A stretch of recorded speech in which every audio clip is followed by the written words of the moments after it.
नमो नमः। तृतीयमण्डलस्य द्वितीयः पाठः।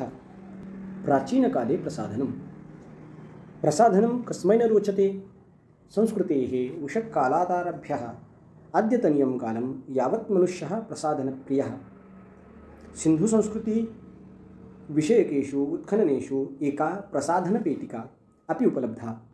प्राचीनकालात् ज्ञायते यतः स्त्रियः प्रसाधनैः अलङ्करणं कृत्वा उत्सवेषु विलसन्ति स्म।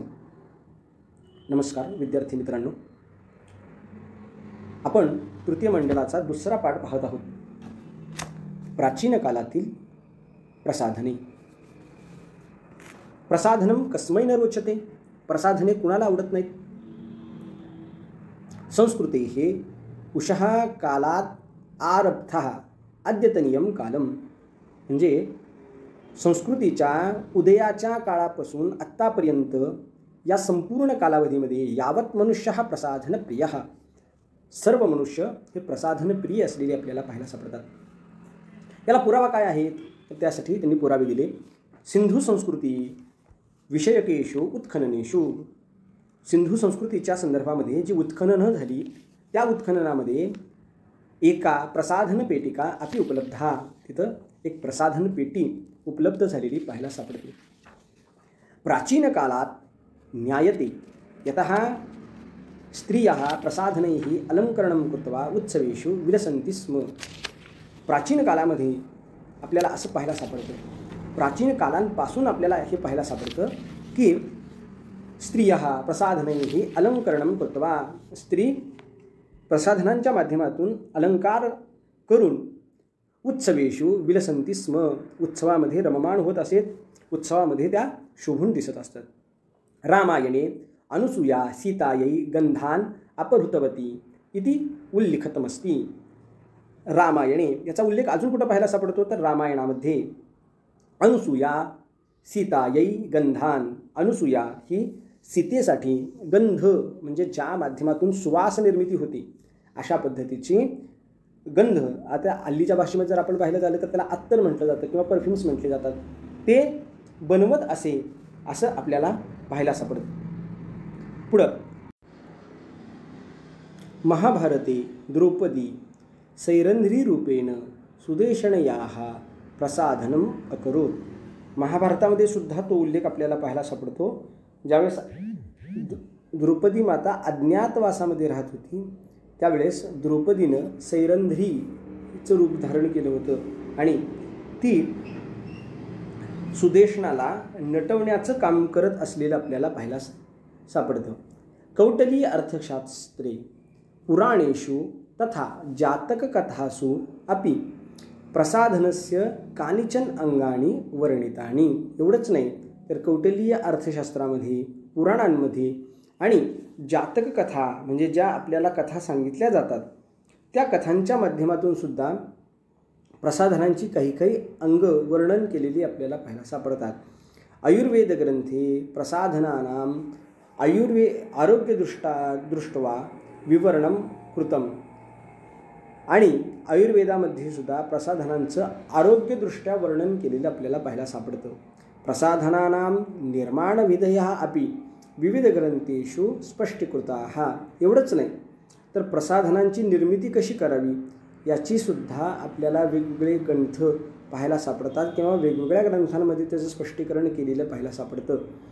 अजंता वेरूळ गुहासु चित्र शिल्पेष्वापि प्रसाधिताः जनाः दृश्यन्ते। एवढंच नाही तर अजंठा वेरूळ या असणाऱ्या गुहांमध्ये आपल्याला वेगवेगळी जी चित्र पाहायला सापडतात, त्याच्यामध्ये त्या चित्रशिल्पांमध्ये प्रसाधन करणारे लोक आपल्याला पाहायला सापडतात असं उल्लेख केलेला आहे। केश त्वक मुख नखादीनां शरीरावयवानां सौंदर्यवर्धनं केशरचना वस्त्रपरिधारणं भूषणधारणं गंधयुक्तादयः सन्ति प्रसाधनकलायाः घटकाः।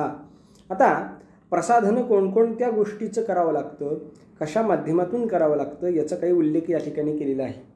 केस त्वक मुख नख आदीनां, म्हणजे केसांचं प्रसाधन करा, त्वचेचं प्रसाधन करा, मुखाचं प्रसाधन करा, नखांचं प्रसाधन करा, आदीनाम शरीर अवयवानाम, या सगळ्या शरीराचे अवयव यांचं सौंदर्यवर्धनम, त्याचं सौंदर्य वाढवणं, केशरचना, केसांची व्यवस्थित रचना करणं, वस्त्रपरिधाननम, वस्त्र परिधान करणं, भूषणधारणम, वेगवेगळ्या पद्धतीचे अलंकार धारण करणं, गंधयुक्त आदयः, गंध लावणे किंवा गंध निर्माण करणे, संती प्रसाधन कलायाः घटकाः, असे वेगवेगळे प्रसाधन कलेचे घटक असलेले आपल्याला पाहायला सापडतात. म्हणजे एवढ्या पद्धतीनं विस्तृत पद्धतीने या प्रसाधनांचं महत्त्व वर्णन केलेलं आपल्याला पाहायला सापडते.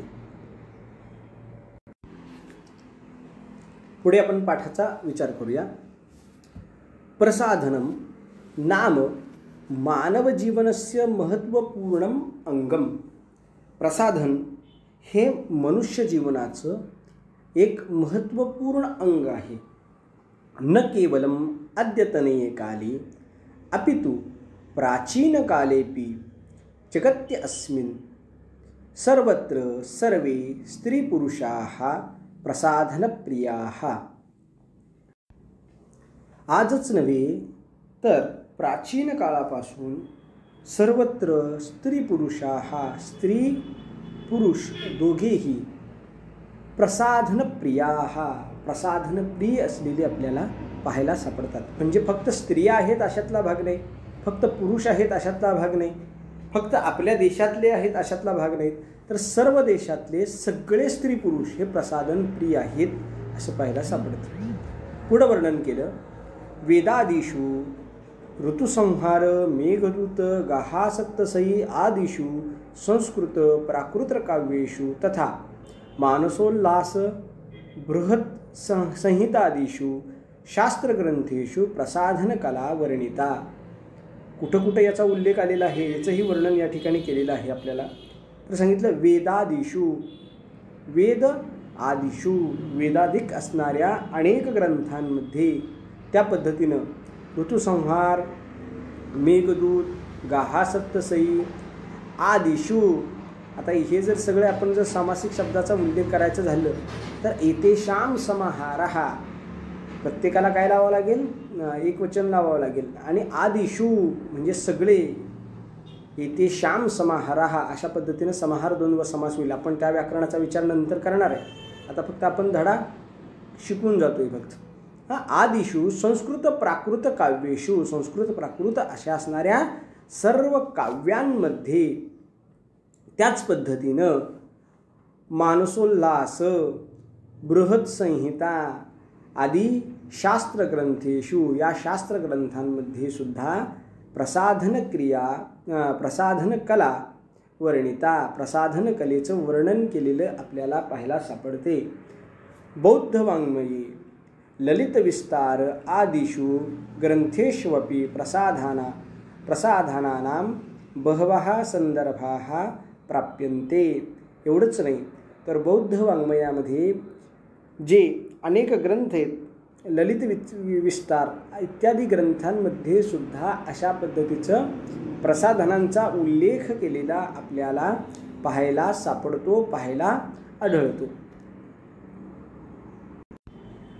पुढे वर्णन केलंय. पुरातने कालेपि सौंदर्य स्पर्धानां आयोजनं भवति स्म, यथा जनपद कल्याणी नगरसौभिनी.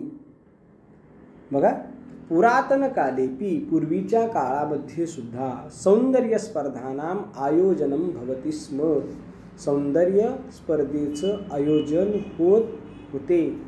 यथा च्या पद्धतीनं जनपद Kalyani, lady of the land,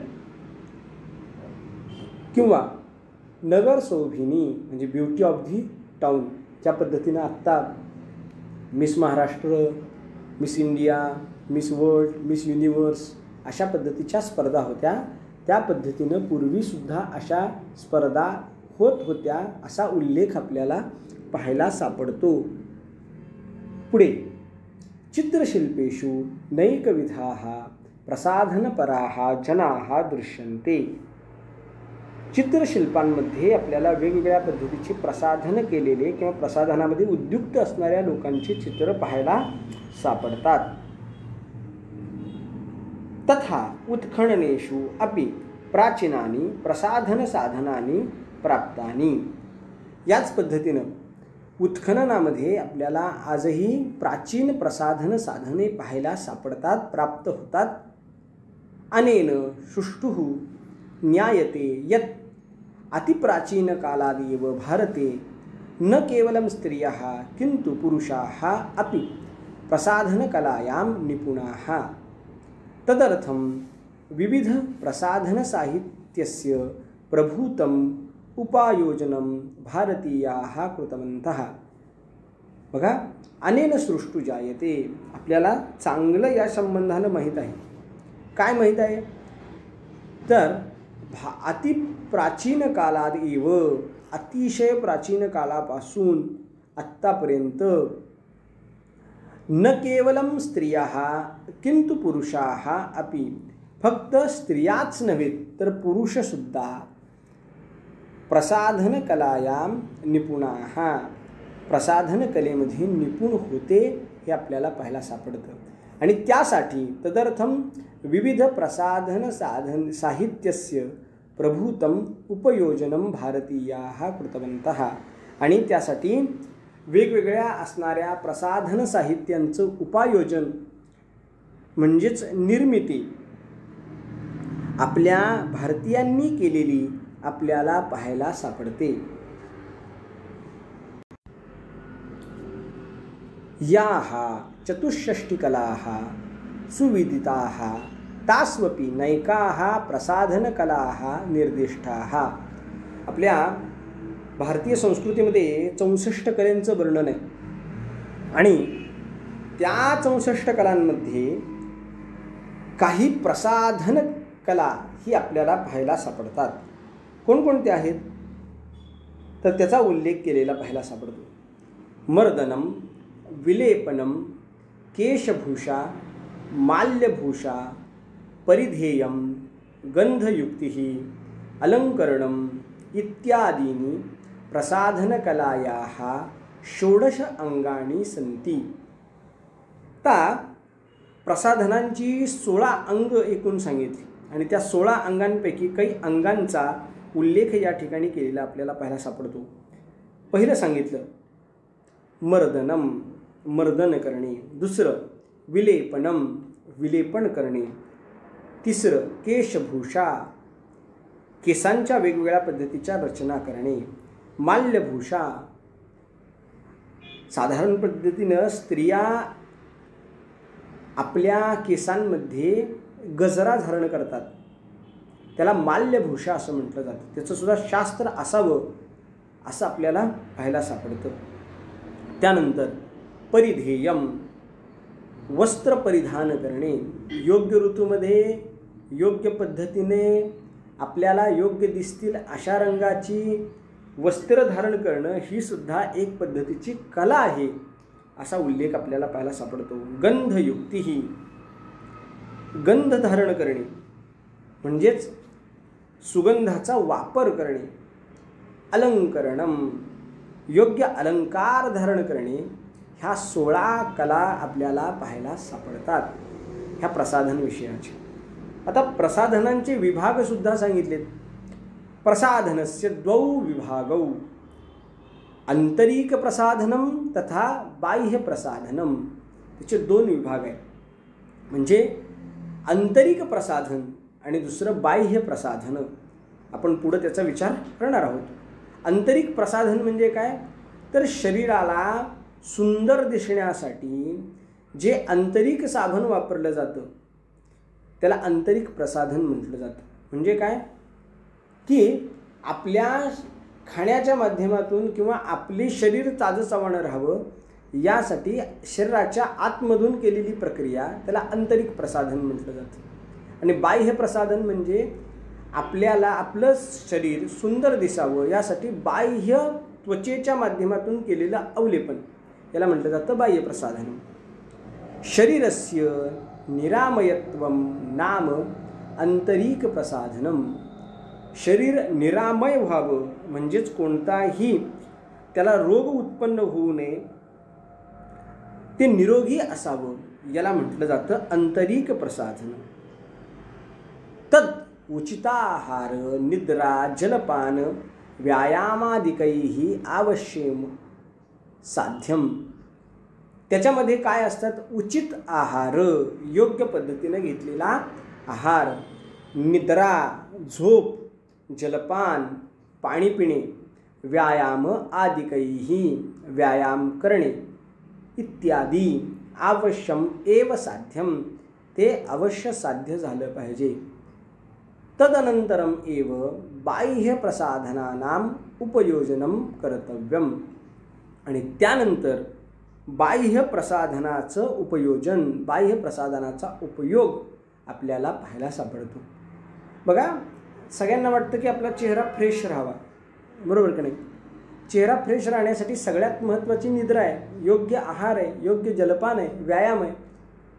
कितीही बाह्य साधनांचा आपण वापर केला आणि त्याची जर झोप पूर्ण झाली नसेल तर त्याचा चेहरा झोपाळूच दिसणार, त्याचा चेहरा कधीही प्रफुल्लित दिसणार नाही. म्हणून आंतरिक प्रसाधन हे महत्त्वाचं आहे बाह्य प्रसाधनांपेक्षा.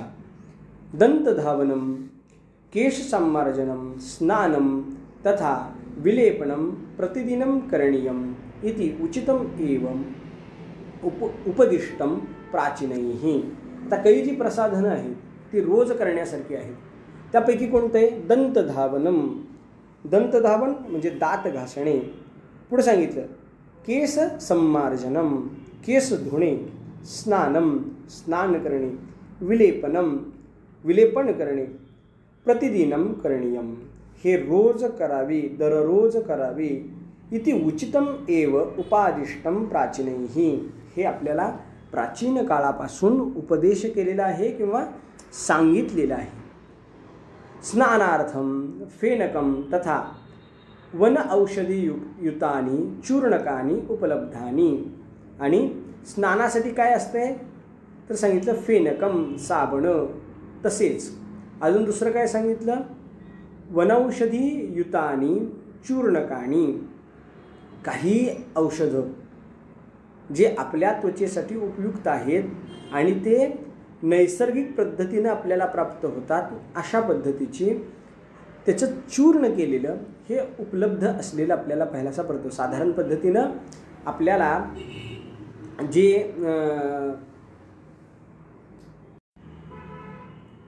याच्यामध्ये वन औषधीयुक्त जे चूर्ण आहेत त्याच्यामध्ये प्रामुख्यानं आपल्याला, आपणही ते वर्षातून एकदा दोनदा आपल्या शरीराला लावतो.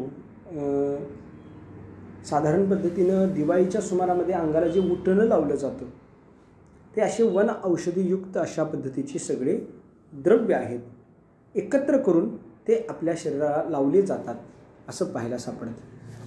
काय होतं त्याने तर सांगितलं विलेपनेन त्वक् उज्ज्वला मृदुतरा च भवति तथा दुर्गंध नाशनम अपि शक्यम. काय होतं तर विलेपनेन त्वचा, विलेपन केल्यानंतर त्वचा काय होती? उज्ज्वला.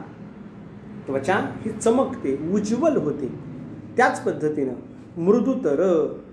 मृदुतर होते, म्हणजे आहे त्याच्यापेक्षा अधिक मऊ होते, मृदू होते. त्याच पद्धतीनं दुर्गंध नाशनम अपि शक्यम, दुर्गंधीचा नाशसुद्धा त्याच्या माध्यमातून होतो.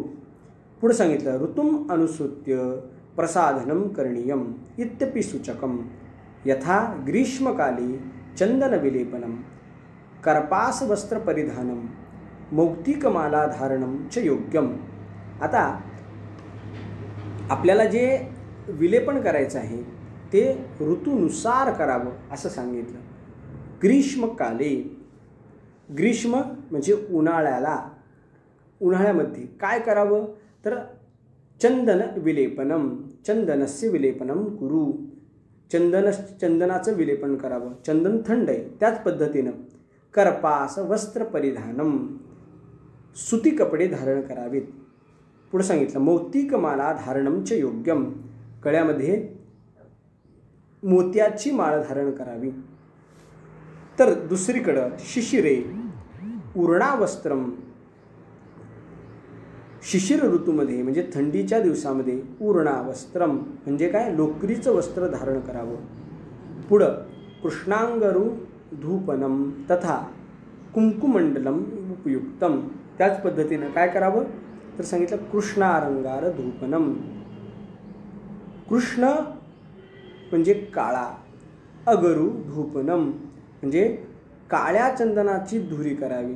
त्याच पद्धतीनं कुंकुम मंडलम उपयुक्तम, आणि कुंकुम म्हणजे केशर, केशराचा टिळा लावावा की जे उपयुक्त आहे. म्हणजे ज्यावेळेस उष्णता असते त्यावेळेस शरीराला थंड करण्याचा प्रयत्न करावा, आणि ज्यावेळेस थंडी असते त्यावेळेस शरीराला उष्ण अशा पद्धतीचे सगळे उपकरणं द्यावीत की ज्या दृष्टीनं आपल्या शरीरामध्ये उष्णता निर्माण होईल. पुढे त्यांनी वर्णन केलं केश संवर्धनस्य कृते ब्राह्मी आमलक भृंगादी वन औषधियुक्तेन तैलेन शिरोमर्दनम आवश्यकम. त्यांनी पुढे सांगितलं की केश संवर्धनस्य कृते, केस वाढीसाठी काय करा, ब्राह्मी आमलक भृंग आदी, ब्राह्मी म्हणजे ब्राह्मी, आमलक म्हणजे आवळा, भृंग म्हणजे माका, वन औषधी युक्तेन तैलेन वन औषधी असणाऱ्या तेलाच्या माध्यमातून शिरोमर्दनम आवश्यकम, आपल्या डोक्याचं मर्दन करणं म्हणजे चोळणं, डोकं चोळणं हे आवश्यक असलेलं आपल्याला पाहायला सापडतं. वराहमिहिरेण बृहत्संहितायाम उक्तम, वराहमिहिर याने बृहत संहितेत असं सांगितलेलं आहे स्त्रगंध धूपारंभ भूषणाध्यम न शोभते शुष्क शिरोरुहस्य. बृहत संहिता या ग्रंथामध्ये वराहमिहिर यांनी हे वर्णन केलेलं आहे. काय सांगितले, स्त्रग गंध धूप अंबर भूषणम आदी न शोभते. काय सांगितलं, स्त्रग गंध धूप अंबर म्हणजे माळा गंध धूप वस्त्र आदी ह्या सर्व गोष्टी न शोभते शोभून दिसत नाहीत. कुठं, शुष्क शिरोरुहस्य, पांढऱ्या केसांवर या गोष्टी शोभून दिसत नाही. म्हणजे पांढऱ्या केसांवर या गोष्टी शोभून दिसत नाहीत याचा अर्थ की वृद्ध जे व्यक्ती होतात त्याचा संकेत आहे की केस पांढरी होणे, आणि म्हणून केस पांढरी न होण्यासाठी या गोष्टींचा वापर केला पाहिजे असं या ठिकाणी सांगितलेलं आहे. अतः शुष्क केशानाम कृष्णीकरणीयम तेनोपदिष्टम, आणि म्हणून त्यांनी सांगितलं की बाबा पांढऱ्या केसांवर ते शोभत नाही म्हणून काळे केस करायला हवेत असं त्यांनी सांगितलेलं आहे. यत उपायेन बकस्य पक्षौ अपि कृष्णवर्णो भवतः किं पुनः कुलंद विषये इति तस्य गौरोक्ती. बघा तो म्हणतो या उपायाच्या माध्यमातून काय होईल तर बकस्य पक्षौ अपि, अरे बगळ्याचे केस सुद्धा कृष्णवर्णो भवतः काळ्या रंगाचे होतात. किम पुनः कुलंत विषये, आता मग तुमच्या केसांचं काय असेल याचा विचार करा. इति गौरोक्ती, अशा पद्धतीची गौरवोक्ती गर्वपूर्वक अशा पद्धतीचं बोलणं हे वराहमिहिराचं आहे असं आपल्याला पाहायला सापडतं.